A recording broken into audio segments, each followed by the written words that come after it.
And I know you have a lot of experience. You've talked about that when you were on Fox and Friends often. And now Trump is making a move to prepare Gitmo for 30,000 criminal migrants. Tell us more about this and what your opinion is. Yeah, Ainsley, it's a smart move. It's the perfect place. And I'd say that as someone who's spent a year there with a platoon guarding detainees at the detention facility. So there's sort of two parts to this.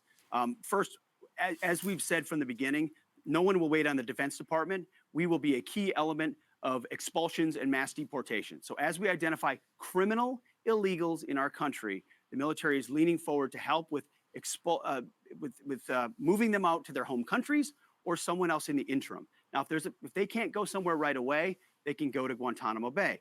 There's two aspects to it. One, the migrant facilities. So going back to the 90s, there were tens of thousands of Haitians and Cuban migrants who were housed there because it was a transit point in the Caribbean. And I knew of those places when I was there, and those were going to stand up fairly quickly. You can get thousands of individuals in tents, secured in places like Guantánamo Bay.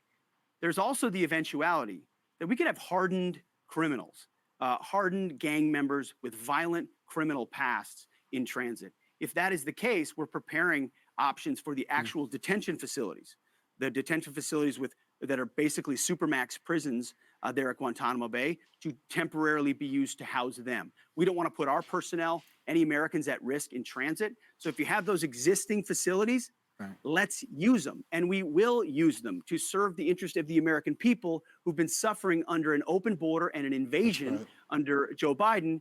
And we've said enough is enough. They're going home. So Guantánamo Bay is a perfect transit point to temporarily house the worst of the worst until we move them back to their home countries, who, as President Trump has made it very clear, better be prepared to take them robustly and soon, because they sent them here, sent criminals, opened their jails. It affected our people. The president is reversing that. Guantánamo Bay will be a part of that. Right. You just don't want it to be cost prohibitive in the transportation and the housing, because we know how much it's costing us now to keep Khalid Sheikh Mohammed alive.